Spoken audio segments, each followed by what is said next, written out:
مصروفیت، کثرت مشاغل، درس و تدریس کے اہم فرائض کے باوجود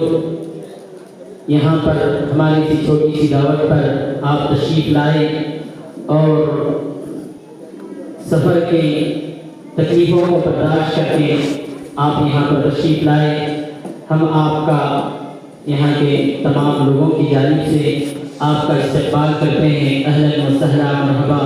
خوش آمدید آپ کی خدمت میں پیش کرتے ہیں، اور اللہ رب العزت سے دعا گو ہیں کہ اللہ رب العزت آپ کی خدمات عالیہ کو اللہ قبول فرمائیں، صحت و تندرستی کے ساتھ ہمیشہ آپ کے سائے کو ہم چھوٹوں پر قائم و دائم فرمائیں۔ محترم حضرات، یہ وہ شخصیات ہیں، یہ وہ شخص ہیں کہ ان کا لمحہ لمحہ سونے جواہرات سے قیمتی ہے۔ ہفتہ بھر درس و تدریس کے فرائض انجام دینے کے ساتھ چھٹی کا ایک ہی جمعہ کا رہتا ہے، اس میں بھی آپ سفر پر نکل کر امت کے سامنے اس ملک کے حالات اور امت کی اصلاح کے لیے آپ اسفار کرتے ہیں۔ اللہ رب العزت آپ کے اسفار کو قبول فرمائے۔ دوبارہ آپ کی خدمت میں اہلاً و سہلا مرحبا، خوش آمدید کہتا ہوں۔ اس کے ساتھ ساتھ ہمارے ضلع کے مفتی افضل حسین صاحب، آپ بھی دونوں کو مصروف ہونے کے باوجود یہاں پر تشریف لائے ہیں۔ اللہ رب العزت آپ کی اس خدمت کو قبول فرمائے۔ آپ کا بھی ہم استقبال کرتے ہیں، اہلاً و سہلا مرحبا، خوش آمدید کہتے ہیں۔ اور اسی کے ساتھ ساتھ ہمارے حافظ قاسم صاحب گنگاولی، آپ بھی بہت مصروف شخصیت ہیں، آپ بھی یہاں پر تشریف لائے، آپ کا بھی استقبال کرتے ہیں۔ اور اسی طریقے سے ہمارے انجمن کمیٹی کے صدر اور نائب صدر اور دیگر تمام علماء اکابرین اور طلباء کرام اور خاص طور سے خواتین جو اس وقت میں ان کے بہت سارے گھر کے کام رہتے ہیں، ان تمام کو چھوڑ کر یہاں پر تشریف لائے ہیں، ان سب کا دل کی گہرائیوں سے ہم استقبال کرتے ہیں، اہلاً و سہلا مرحبا، خوش آمدید کہتے ہیں۔ اپنے حضرت دادا سے نہایت قدر کے ساتھ گزارش کرتا ہے کہ حضرت ماما ہم سب کو اپنی خودی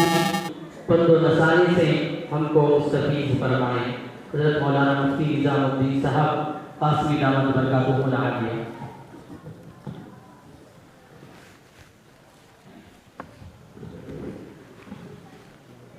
تو جلدی میری باری آ گئی۔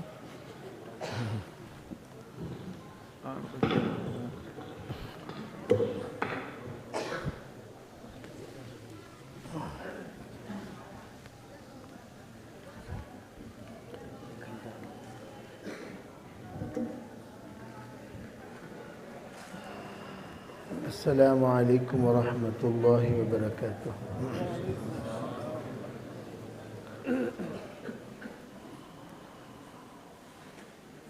الحمد للہ رب العالمین، الہ الاولین والآخرین، والصلاة والسلام علی سید الانبیاء والمرسلین وخاتم النبیین ورحمة للعالمین، وعلى كل من دعا بدعوته واستنى بسنته واهتدى بهديه إلى يوم الدين، أما بعد، فأعوذ بالله من الشيطان الرجيم، بسم الله الرحمن الرحيم، رجال صدقوا ما عاهدوا الله ومنهم من قضى نحبه ومنهم من ينتظر، وقال تعالى وأما بنعمة ربك فحدث، وقال تعالى ربنا آتنا في الدنيا حسنة وفي الآخرة حسنة وقنا عذاب النار، وقال عليه الصلاة والسلام لوددت أن أقتل في سبيل الله ثم أحيا ثم أقتل ثم أحيا ثم أقتل ثم أحيا ثم أقتل. وقال عليه الصلاة والسلام: المؤمن القوي أحب عند الله من مؤمن الضعيف. وقال عليه الصلاة والسلام: تحفة المؤمن الموت. اللهم أيدنا بتأييدك، اللهم أيدنا بتأييدك، اللهم أيدنا بتأييدك يا رب العالمين. محترم معزز حضرات علماء کرام، حفاظ عظام، بزرگان دین، عزیز نوجوانوں، پردہ نشین خواتین، دینی ماں و بہنوں، اس وقت ہم لوگ ہمارے محبوب وطن ہندوستان کی آزادی کے 1947 کے بعد سے لے کر 2025 تک کا سفر پر پہنچے ہیں، اور یہ جو لمبا عرصہ گزرا ہے ہمارے ہندوستان کی آزادی کے، اس عرصے سے پہلے ایک بڑا عرصہ آزادی دلانے کے لیے گزرا ہے۔ یہ توجہ سے سمجھنے کی بات ہے، ہمارا مذہب اسلام یہ غیر اللہ کی بندگی اور غیر اللہ کی غلامی کو برداشت نہیں کرتا۔ یہ مذہب اسلام کی فطرت ہے، مذہب اسلام کی اصلیت ہے اور مذہب اسلام کی بنیاد ہے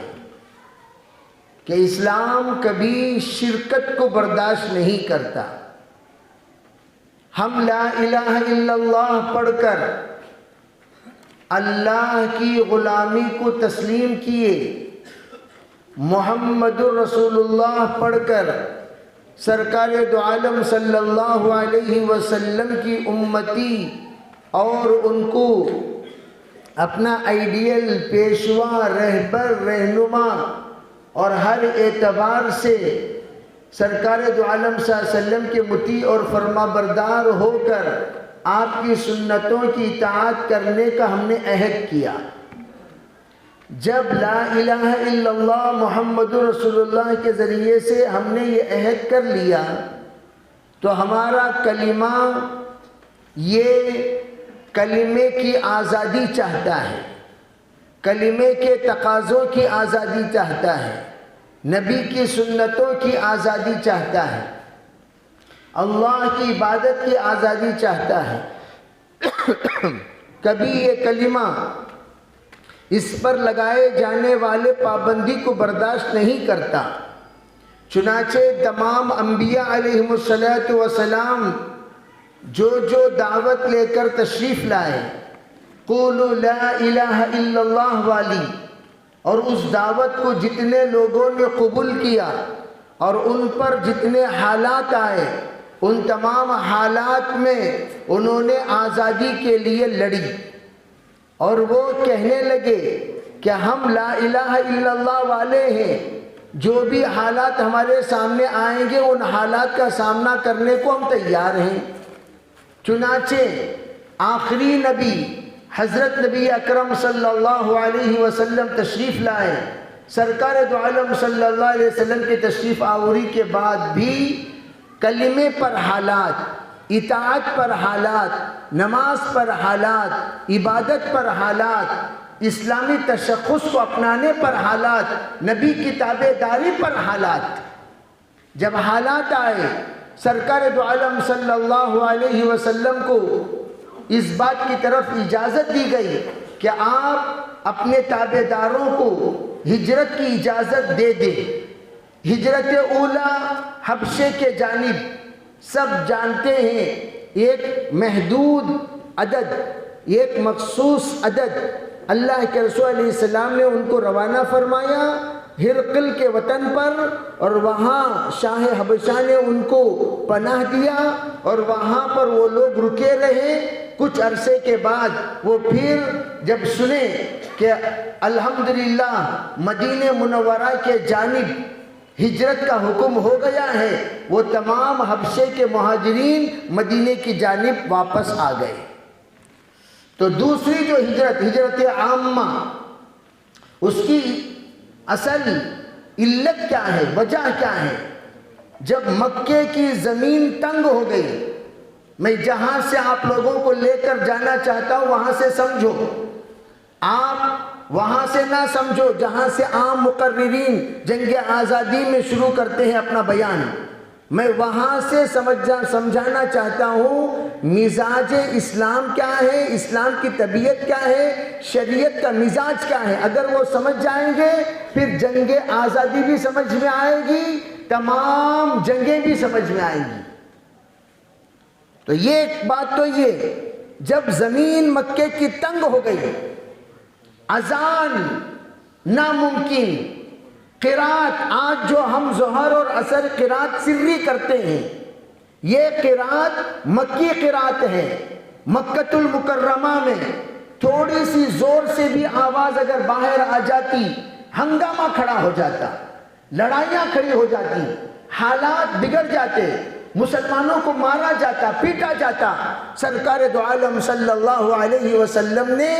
ظہر کی نماز بالکل خاموشی کے ساتھ پڑھی، اور آپ نے صحابہ کو بھی کہہ دیا من میں قرات کر لیا کرو، قرات زور سے مت کیا کرو، میں اللہ اکبر کہوں گا، سمیع اللہ لمن حمیدہ کہوں گا، نماز کے اعتبار سے آپ اپنے آپ کو تابع دار ہو جایا کرو۔ بس جب مغرب کی نماز کا وقت ہے، ابھی بھی چند لوگوں کا چلنا پھرنا باقی ہے، مختصر قرات سرکار دو عالم صلی اللہ علیہ وسلم ہلکی آواز میں کیا کرتے تھے۔ پھر عشاء کی نماز تمام لوگ پینے کے عادی تھے، پی کر سو جایا کرتے تھے، اب کسی کا چلنا پھرنا نہیں ہے۔ سرکار دو عالم صلی اللہ علیہ وسلم نے تھوڑی سی لمبی قرات فرمانے کے آپ عادی بنے۔ جب فجر کی نماز اس وقت تو پوری دنیا سوئی ہوئی ہے مکے کی، تو آپ ذرا لمبی قرات کر لیا کرتے تھے۔ یہ جو قرات از مغرب میں، عشاء میں، فجر میں ہلکی ذرا زیادہ اور زیادہ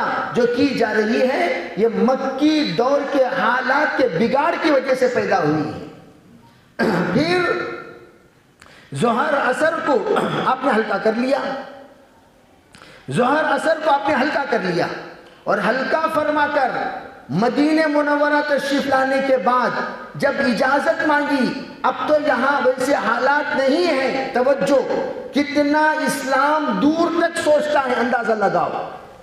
کتنا اسلام دور تک سوچتا ہے۔ فرمایا اب کیا ہم ظہر اور عصر زور سے قرات کریں گے؟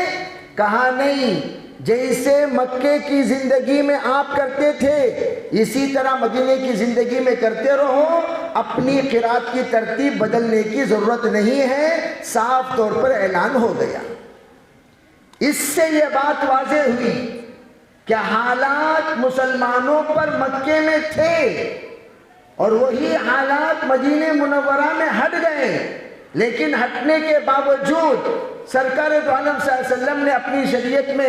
اللہ کی ایمان پر برقرار رکھتے ہوئے یہ اشارہ دے دیا، جب کبھی بھی کہیں بھی حالات بگڑیں گے یہ ترتیب آپ کو ہمیشہ کے لیے کام آئے گی۔ یہ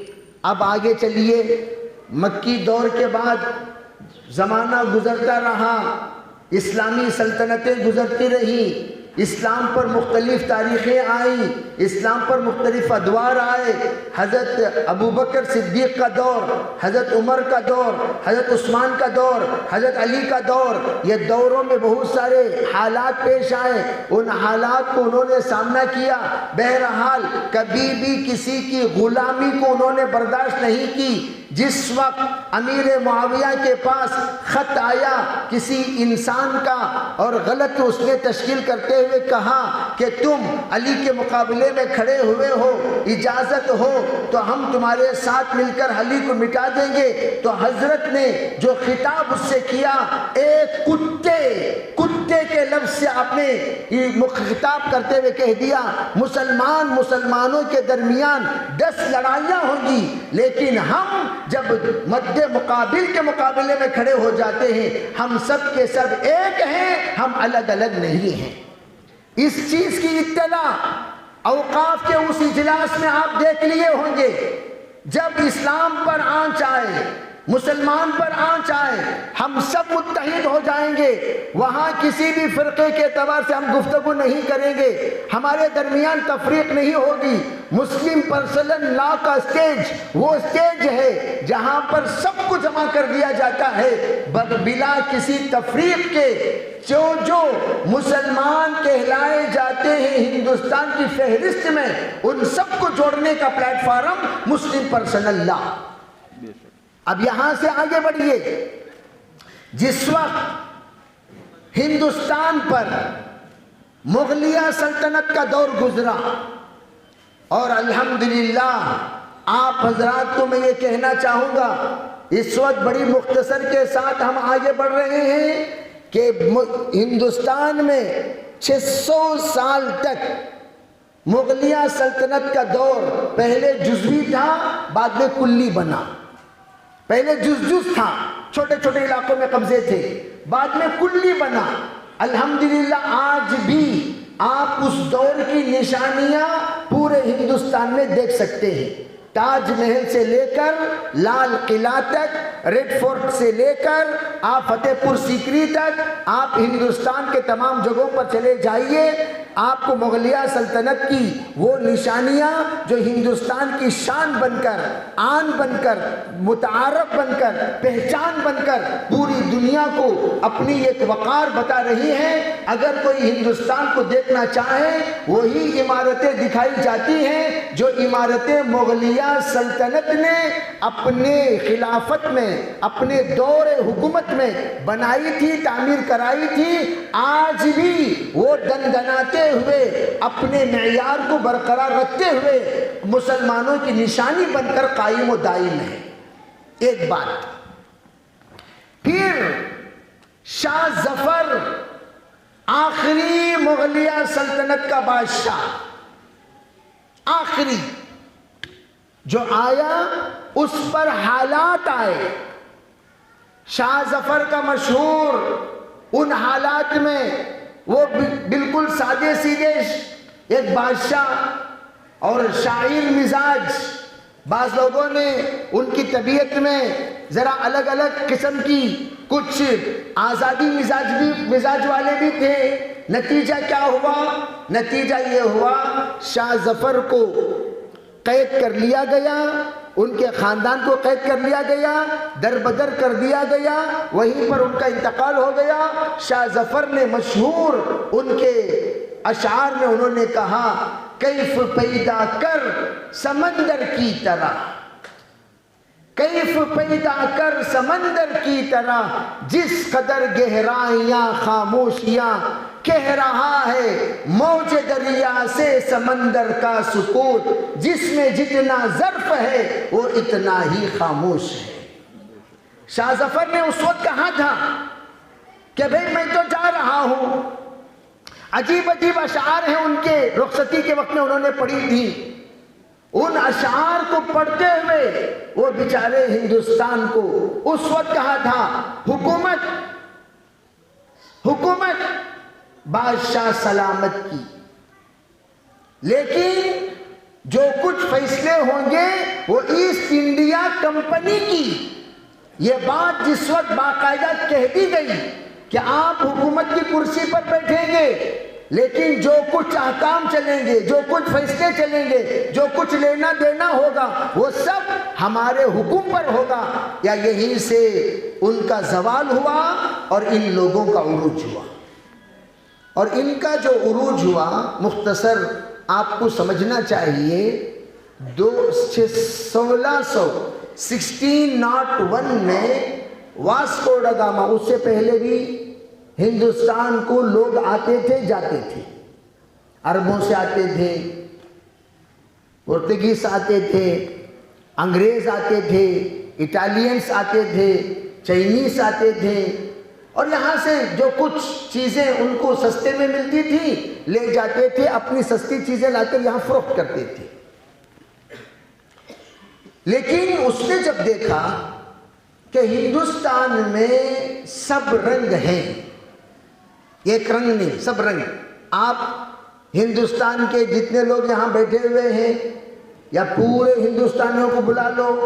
پورے ورلڈ میں جتنے چہرے ہو سکتے ہیں وہ سب ہندوستان میں چہرے ملیں گے آپ کو، کالا، گورا، نکٹا، لمبی ناک والا، چھوٹی آنکھ والا، بڑی آنکھ والا، خشخشی داڑھی والا، بڑی داڑھی والا، خشکے پو چٹنی والا، سب ملے گا آپ کو، چوڑی چہرے والا، لمبی چہرے والا، آپ کو بڑا انسان، چھوٹا انسان، بڑے ہاتھ، چھوٹے ہاتھ، یہ سب پوری دنیا میں جتنے لوگ بستے ہیں، جتنے رنگوں کے، جتنی شکلوں کے، وہ سب شکل والے ہندوستان میں، منی پور چلے جائیے، ٹیبٹینز کی طرح، چائنیز کی طرح، نیپالیز کی طرح، رشینز کی طرح لوگ آپ کو مل جائیں گے۔ تو مختلف، اسی طرح مختلف قسم کا موسم، دیکھو کوئی چیز کوئی قبضہ کرنا چاہتا ہے، کوئی خوبی ہے تبھی تو قبضہ کرے گا۔ میں ہمیشہ کہتا ہوں بے حسد لوگ اس سے کریں گے جس کے پاس کچھ ہو، ایک کے پاس کچھ بھی نہیں ہے، خالی ہاتھ فتح خان، نہیں لوگاں مجھے دیکھے تو جل رہی، تم نہ کہیں دیکھو جلتی، تمہیں خود جل کو راکھ ہو کو پڑے گی، راکھ کو دیکھو تو جلتی کیا؟ ارے بھی جو چمکتا ہوا، دھمکتا ہوا، شان والا، آن والا، پان والا ہوگا تب جا کر لوگ اسے جلیں گے۔ اب جلنے کے لیے بھی تو حسد بھی اتنا سستا نہیں ہے، ایرے غیرے پر بھی حسد کیا جائے، اتنا سستا نہیں ہے حسد۔ حسد بھی بہت ہوشیار ہے، حسد یہ بھی بہت دانا ہے، حسد یہ بھی سمجھدار ہے، حسد یہ بھی بے وقوف نہیں ہے۔ من شر حاسد اذا حسد، اگر کسی سے کوئی حسد کرے گا کچھ تو ہے جس کی پردہ داری بے خودی بے سبب نہیں غالب، کچھ اس کے اندر خیر ہے، کچھ کے اندر خوبی ہے، کچھ اس کے اندر ترقی ہے، کچھ اس کے اندر نیک صفات ہے، تبھی جا کر لوگ اس سے حسد کریں گے، حسد خامخواہ نہیں کریں گے۔ اسی طرح ہندوستان پر انگلینڈ والے آئے، امریکنز، اچھا آپ کو یہ بات معلوم ہونی چاہیے،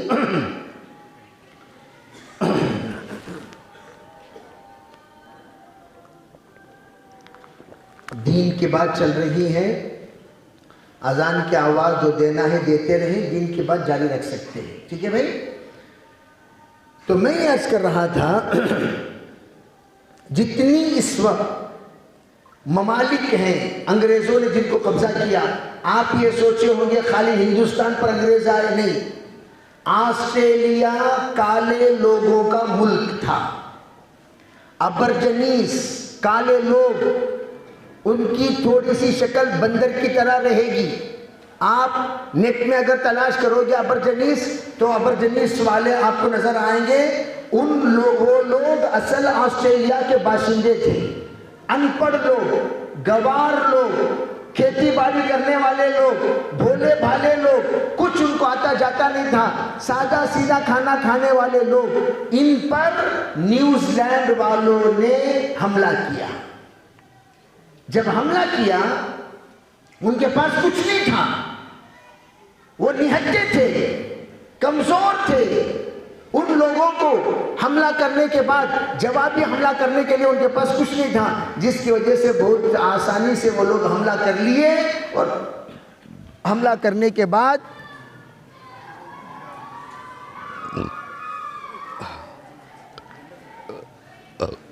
اللہ نیچے مستورات ہیں، اس لیے بغیر مائک کے بات نہیں کی جا سکتی،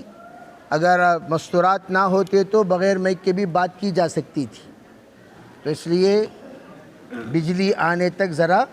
ذکر فرمائیں، ذکر فرمائیں۔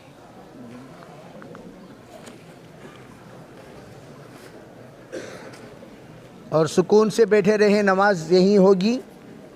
نماز ہوگی بھائی انشاءاللہ، سکون سے بیٹھے رہیں۔ اور بہت ذمہ داریوں والی مجلس ہے تو اس مجلس کی قدر کریں۔